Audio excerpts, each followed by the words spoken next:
요한복음 17장 20절부터 26절 말씀 보겠습니다.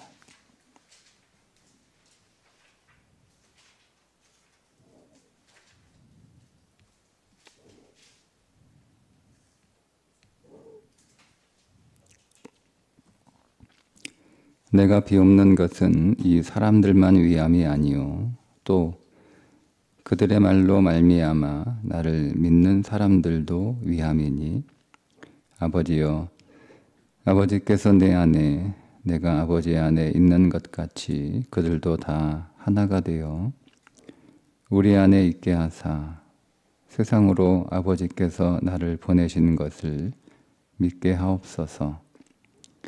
내게 주신 영광을 내가 그들에게 주었사오니 이는 우리가 하나가 된 것 같이 그들도 하나가 되게 하려 함이니이다. 곧 내가 그들 안에 있고 아버지께서 내 안에 계시어 그들로 온전함을 이루어 하나가 되게 하려 함은 아버지께서 나를 보내신 것과 또 나를 사랑하심 같이 그들도 사랑하신 것을 세상으로 알게 하려 함이로소이다. 아버지여 내게 주신 자도 나 있는 곳에 나와 함께 있어 아버지께서 창세 전부터 나를 사랑하심으로 내게 주신 나의 영광을 그들로 보게 하시기를 원하옵나이다. 의로우신 아버지여 세상이 아버지를 알지 못하여도 나는 아버지를 알았사옵고 그들도 아버지께서 나를 보내신 줄 알았사옵나이다. 내가 아버지의 이름을 그들에게 알게 하였고 또 알게 하리니 이는 나를 사랑하신 사랑이 그들 안에 있고 나도 그들 안에 있게 하려 함이니이다. 아멘. 예수님의 대제사장적 기도 마지막 부분인데요. 오늘 기도의 대상은 제자들이 아니라 제자들을 통해서 나오게 될 모든 믿는 그리스도인들을 위한 중보 기도입니다. 그런데 예수님 당시에는 예수님에게는 12명의 제자들, 가룟 유다를 제외하면 11명의 제자들밖에 없었잖아요. 근데 그 11명의 제자들을 통해서 나오게 될 수많은 열방의 수많은 그리스도인들, 수많은 제자들을 이미 보시고 그들을 위하여 중보하시는 내용이에요. 그래서 20절에 보면 비옵는 것은 이 사람들만 위함이 아니요 또 그들의 말로 말미암아 나를 믿는 사람들도 위함이니. 그러니까 지금 현재는 11명이지만 그 11명을 통해 만민의 비전을 지금 주님이 보고 계시다는 거죠. 그러니까 저는 이 말씀에 이런 생각이 들었어요. 예수님께서 어쨌든 가룟 유다까지 포함하면 12명인데 그 12명의 제자들을 3년간 양육하시면서 예수님은 12명을 양육하시는 건 그런 심정으로 양육하신 게 아니라 만민을 양육하는 마음과 생각으로 그 12명을 양육하셨다는 거예요. 그러니까 예수님은 12명을 양육하시면서 만민을 양육하는 그 마음과 그 정성을 가지고 예수님은 제자들을 양육하셨던 거죠. 저는 이것을 통해서 작은 것에 충성된 자는 큰 것에 충성된다. 작은 일에 충성하는 자는 큰 일에도 충성한다라고 하는 예수님의 말씀이 생각이 났어요. 근데 보통 우리가 그 말씀을 이해할 때 작은 건 열심히 하고 작은 것 최선을 다하고 작은 것이지만 소홀히 여기지 않고 거기에 정성을 이렇게 다하는 사람이 결국 나중에 큰 일을 할 때도 정성을 다하고 또 나중에 큰 일을 하게 된다. 그러니까 이런 보통 이해를 가지고 있잖아요. 저 역시 마찬가지였는데 오늘 이 말씀을 통해서 오히려 그 말씀은 작은 것이 오늘 우리 가운데 있어서 우리가 그 작은 것을 대할 때 그냥 단지 그 작은 것만을 보고 내가 작지만 소홀히 여기지 말고 겸손하게 감사하게 최선을 다하자, 그런 말씀의 의미를 넘어서서 작지만 그 작은 것 안에 큰 것을 보라는 거죠.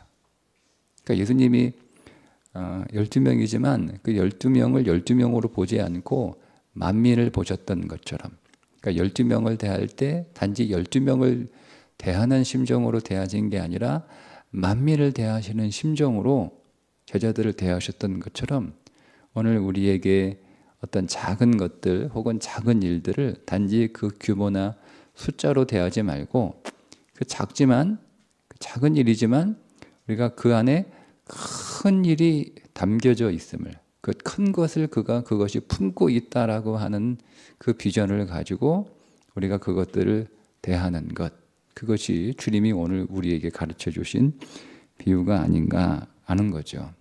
그러니까 우리가 감사하라고 말씀을 하셨을 때 작지만 감사해라. 예? 그러니까 12명밖에 안 되지만 예수님이 이 땅에 오셔가지고 제자가 겨우 12명밖에 되지 않아? 예. 예. 그럼에도 불구하고 감사라고 하셨으니까 그래도 감사해야지. 감사해야지. 이 정도의 감사가 아니고 12명인데 그 12명 안에 만민이 들어있으니까 그걸 감사하라는 거예요. 그 만민을 감사하라는 거죠. 그러니까 우리가 작은 거지만, 이게 작은 일이지만 그래도 우리가 감사해야 되니까, 이것조차도 없는 사람이 있으니까, 이것조차도 누리지 못하는 사람이 있으니까 우리가 감사해야지라고 하는 그런 수준의 감사를 넘어서서, 이게 작은 게 내 눈에 보이는 것은 작은 거지만 사실은 작은 게 아니라는 것을 보는 거죠. 하나님이 이 작은 것 안에 엄청나게 큰 것을 여기에 담아두셨다는 거예요. 그것은 마치 겨자씨 한 알, 이 겨자씨 한 알이잖아요. 그 겨자씨 한 알이지만 그 겨자씨 한 알 안에 그 겨자씨와 비교할 수 없는 엄청난 큰 나무, 무성한 가지가 무성한 잎들로 가득한 많은 새들이 와서 그 나무에서 깃들여 쉬고 있는 그 큰 나무가 그 겨자씨 안에 담겨져 있기 때문에 그래서 감사하는 거예요. 감사하는 거예요. 그러니까 우리의 감사가 단순히 우리가 가지고 있는 것들에 대한 겸손한 의미에서 그 감사가 아니라 그 안에서 큰 것을 비전으로 볼 수 있는 감사. 그러니까 우리의 감사가 그렇게 더 확장되어야 된다라고 하는 것을 오늘 주님의 기도를 통해서 볼 수가 있는 겁니다. 그러니까 오늘 우리가 기도할 때 주님처럼 하나님이 작은 것도 감사합니다. 이것이 없는 것 사람들도 있는데, 이것을 누리지 못하는 사람들도 있는데, 이거보다 형편이 더 안 좋은 사람도 있는데 하나님 나에게는 그래도 이거라도 주셔서 하나님 감사합니다 라고 하는 그런 수준의 감사 기도가 아니라, 우리에게 주어진 상황이나 우리의 삶이, 우리의 소유와 우리의 능력이 비록 12명밖에 되지 않는다 할지라도 그 12명 안에 만민을 하나님께서 담아주셨음을 감사하는 거죠. 우리의 기도가.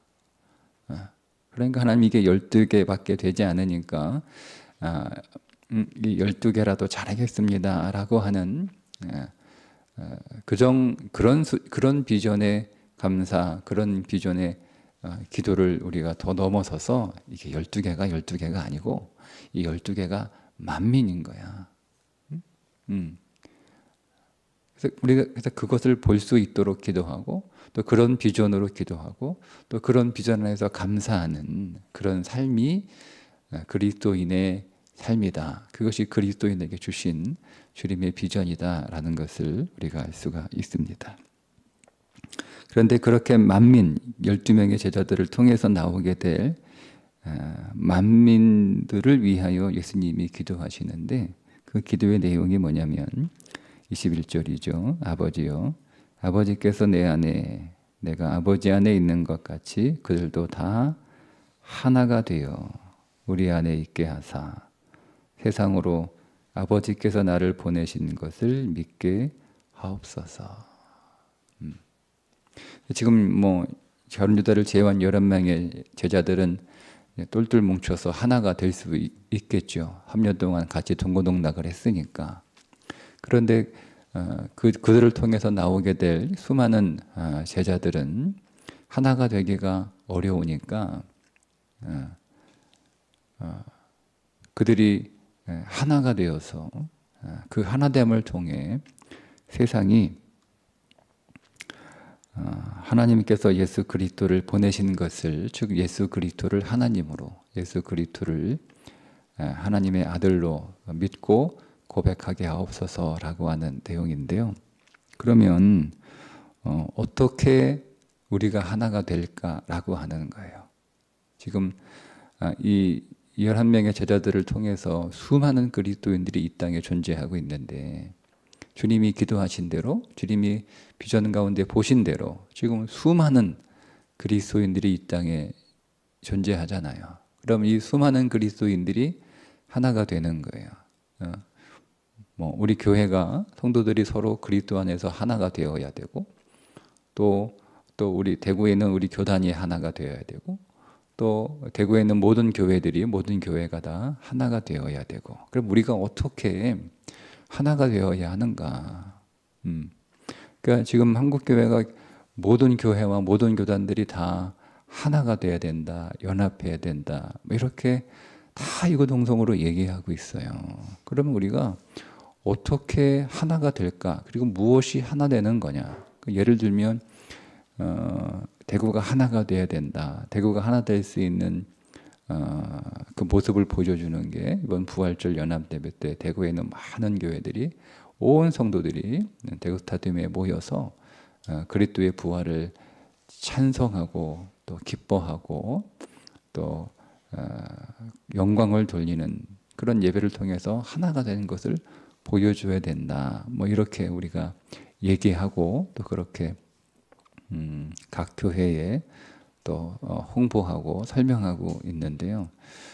그러면 그것이 본질적으로 우리가 하나가 되는 거냐? 저는 성도가, 교회가, 또 이 땅에 있는 많은 교회들이 하나가 될 때 우리가 어떻게 하나가 되어야 되는가? 그러니까 우리 안에서 하나가 되는 것은 진정 어떤 것인가를 생각해 보면, 그런 하나됨은 성경이 말씀하고 있는 하나됨은 아니라는 거죠. 어떤 구호를 외치면서 하나가 된다던가, 침묵을 다지면서 하나가 된다던가, 어떤 단합대회를 하면서 하나가 된다던가 라고 하는 것은 성경이 말씀하고 있는 하나됨은 아니에요. 여러분, 어떻게 온 세계에 있는 그리스도인들이, 우리야 뭐 좋게 보면 매주 만나니까 그냥 다시 그냥 좁혀서 우리 교회 교인들이 그리스도 안에서 하나가 되어야 되는데, 이게 주님의 기도란 말이에요. 주님의 유언과 같은 거잖아요. 하나가 되는데 우리가 어떻게 하나가 될까요? 우리가 매 예배 때마다 다 함께 모이는 그 모임을 통해서 하나가 될까? 아니면 우리가 하나가 되자라는 구호를 통해서 우리가 하나가 될까? 우리가 어떤 프로젝트를 만들어서 그 목표를 가지고 우리가 온 마음으로 거기에 쏟을 때 그것으로 하나가 될까? 우리가 여러 가지 하나가 되는, 물론 이제 그게 다 하나가 되는 모습 가운데 하나죠. 교회가 뭐 하자고 그러면 다 같은 마음으로 열심히 모여서 같이 다 함께 하는 거, 그게 이게 하나가 되는 모습이긴 맞습니다. 또 우리가 다 같은 마음과 같은 비전을 품고 또 교회를 섬기는 것, 교회를 사역하는 것, 그게 다 하나됨의 모습이죠. 그런데 본질적으로 주께서 오늘 우리에게 주시는 그 하나됨의 의미는 무엇일까 생각해 보면, 그것은 이 땅에는 모든 그리스도인들이 하나님의 말씀에 순종하는 거예요. 순종을 통해서 하나가 되는 거예요. 여러분, 그것 말고는 주님께서 더 본질적으로 우리들에게 기도하신 하나됨이 무엇이 있을까? 그러면 같이 친목을 다져서 하나가 되게 해주시고, 단합대에서 하나가 되게 해주시고, 같은 구호 아래 모여서 하나가 되게 해주시고, 같은 어떤 사업 안에서 하나가 되시고, 그것보다는 본질적으로 우리가 다 그렇잖아요. 우리 교회 교인들이 다 같은 마음으로 다 그리스도의 말씀에, 주님의 말씀에 다 순종하고자 하는 그런 삶을 살아갈 때 그 교회는 하나가 되는 거예요. 설사 흩어져 있다 하더라도 그게 진실로 하나가 되는 게 아닐까요? 대구에 있는 온 교회와 온 성도들이 서로 흩어져 있고 각기 다른 교회에서 예배를 드리고 각기 다른 교회를 섬기고 있고 교단도 다르고 다 다르잖아요.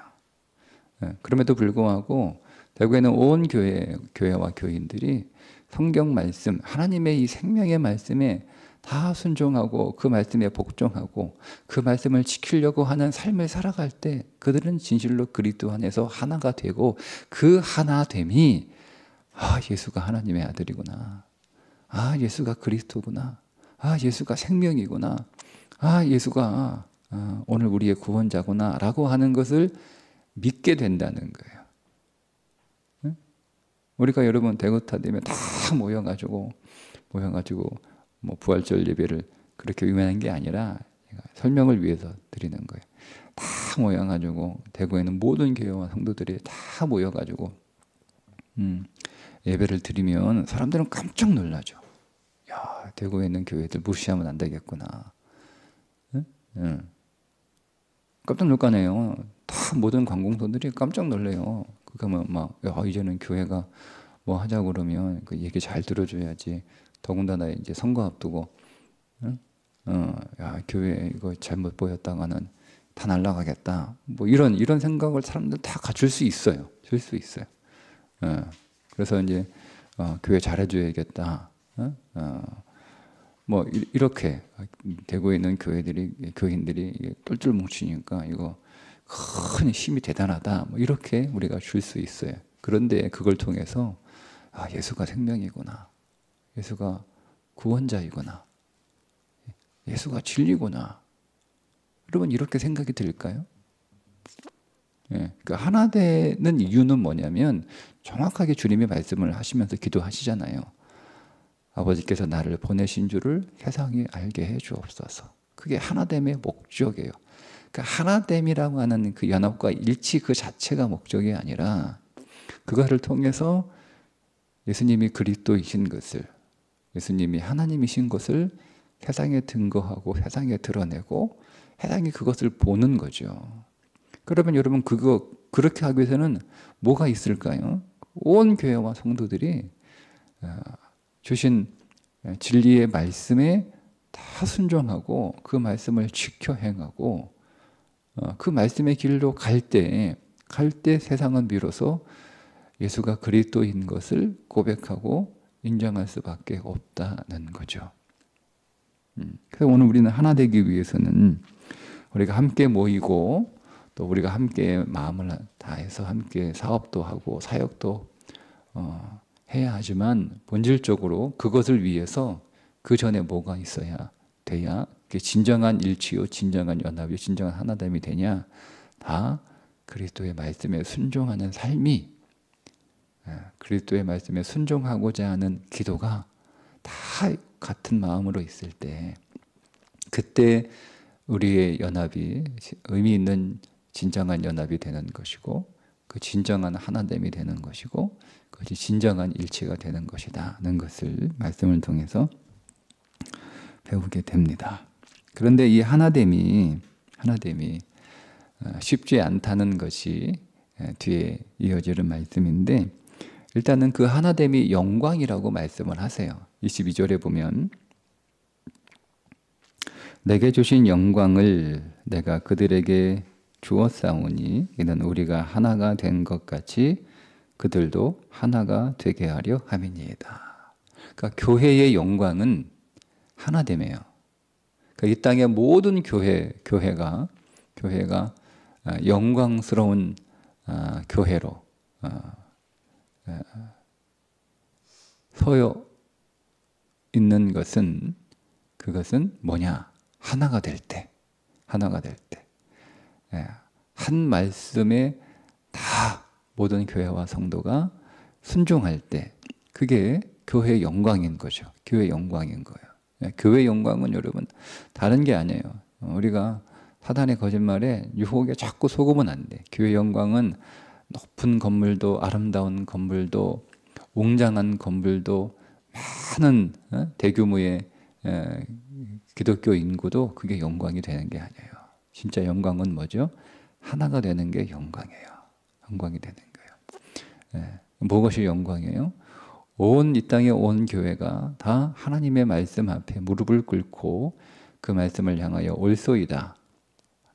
하나님 당신이 진정으로 100% 옳습니다. 라고 고백하며 그 주신 말씀을 그들의 삶으로 가져와 그 말씀을 지켜 행하는 삶을 살아갈 때 그것이 교회의 영광이라는 거예요. 자, 그 하나됨이 영광인데, 근데 이 영광이라고 하는 것이 우리 영광 그러면 굉장히 우리의 인생한테는 굉장히 찬란하고 이런 거잖아요. 좋은 거잖아요. 근데 요한복음에서 영광은 어떤 문맥에서 주로 쓰이냐면 그리스도의 순환이라고 하는 문맥에서 이 영광이라고 하는 단어가 쓰입니다. 그러니까 요한복음에서 영광은 뭐하고 동의어냐면 순환과 동의어예요.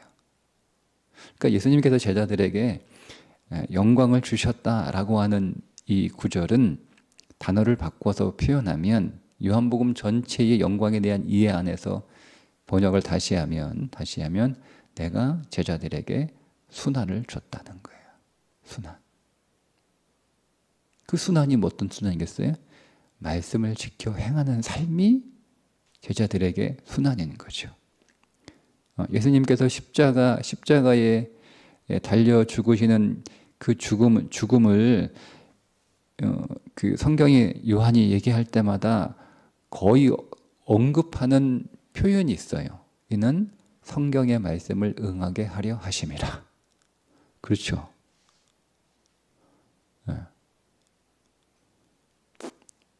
하나님의 말씀을 이루기 위해서 그 말씀에 순종하기 위해서 십자가에 죽으신 거예요. 그러니까 이런 말씀에 순종하는 삶은 곧 주님이 순환받으신 것처럼 말씀의 순종을 위하여 주님이 순환당하신 것처럼 우리도 그 말씀에 순종하는 삶은 그것이 순환인데 그것이 영적 차원에서는 영광이라는 거죠. 여러분 오늘 우리가 이것을 온전하게 진리 안에서 파악하고 또 깨닫지 못하면 우리는 그냥 영광 그러니까 그 영광이에요. 주님이 여러분 어떻게 영광을 받으셨어요?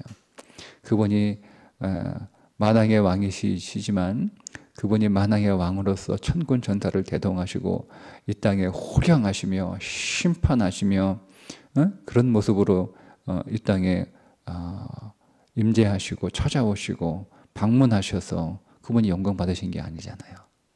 그분의 영광은 십자가에서 달려 돌아가심으로 모든 이름 위에 뛰어나신 그 이름이 자기를 버려 종의 형체를 가지사 십자가에 죽으심으로 그 발 앞에 모든 무릎을 꿇게 하시고 이게 주님의 영광이란 말이에요. 그러니까 여러분 오늘 우리가 그러니까 여러분 우리 진실로 오늘 이 땅의 모든 교회들은 주님이 바울의 로마서 8장에서 우리가 그의 상속자이면 그의 고난도 함께 받아야 될지니라 라고 말씀을 하신 것처럼 우리가 주님과 함께 받을 고난이 뭡니까? 그 고난은 그리스도의 말씀, 진리이신 생명의 말씀에 순종하는 고난이에요. 근데 그것이 영광이라는 거예요. 그것이 교회의 영광이에요. 그것이 성도의 영광이라는 거예요. 다른 게 영광이 아니라. 그러니까 그 영광이 우리 가운데 있을 때 다른 것들도 영광이 되는 거예요.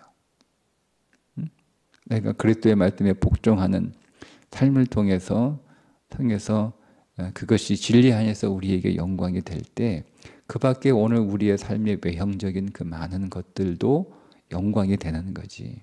내가 그리스도의 삶에 복종하는 것이 없이 얻어진 것들, 그걸 얻을 수 있잖아요. 여러분, 세상이 가지고 있고 그들이 자랑하고 있는 것들이 꼭 그들이 진리의 말씀에 순종하고 그 말씀을 적용해서 살아가기 때문에 얻은 것들은 아니잖아요. 세상이 그리스도의 길과 반대 길로 가고 그리스도를 대적하고 진리를 벗어나는 삶을 살아가고 있지만 그들은 이 세상에서 그들이 원하는 많은 것들을 소유하고 또 그것을 자랑하고 있는데 우리는 그것이 와 대단하게 이렇게 여기지만 그러나 이 진리 안에서 보면 그건 영광이 아니잖아요. 왜요? 그리스도께 복종하는 삶이 없었기 때문에 영광이 될 수 없습니다. 마찬가지예요. 오늘 우리에게 영광이 될 수 있는 것은 우리도 해당에 가지고 해당에 잘한 것거든 하나님이 오늘 우리에게 허락하실 수 있어요. 그걸 내가 얻을 수 있는데 그것이 내가 진리에 복종하고 순종하는 것을 통해서 얻어진 것이냐. 그러면 그게 그것도 영광이 되는 거예요. 예. 오직 순종하는 것만 영광이다. 그렇게 우리가 이해할 수 있는 게 아니고 우리가 순종을 통해서 그리스도의 삶을 살아가고 있다면 내게 모든 주어진 것들이 다 영광이 되는 거죠. 그러나 본질은 뭐예요? 우리에게 영광은 진리이신 생명의 말씀에 순종하는 삶을 살아갈 때 온 교회와 온 성도가 하나가 되는 것이고 그리고 그때 거기에서 그리스도의 영광이 우리를 통하여 드러나시는 줄 믿습니다. 오늘도 우리가 예배 가운데 종려주일입니다.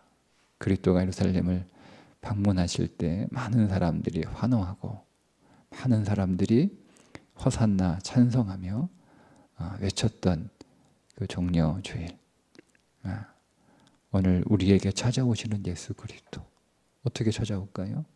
말씀을 통해서 우리 가운데 찾아오시는 거예요. 우리는 순종을 통해서 우리는 그리스도를 맞이하는 거예요. 오늘 그것을 다시 한번 믿음으로 고백하는 오늘 종려주일 될 수 있기를 주님의 이름으로 축복합니다. 기도합니다. 하나님, 오늘 우리의 삶에 작은 것을 통해서 큰 것을, 적은 것을 통해서 많은 것을 볼 수 있는 눈을 열어주셔서 작지만 큰 것을 대하는 감사하는 태도로 적지만 많은 것을 대하는 기쁨의 태도로 오늘 우리의 삶을 살게 하여 주시고 무엇보다 우리가 주님의 말씀에 순종하는 삶을 통하여 그것이 하나님께 영광이 되고 오늘 우리의 기쁨이 되는 존귀한 삶이 우리 가운데 더 있게 하여 주옵소서. 예수님의 이름으로 기도합니다. 아멘.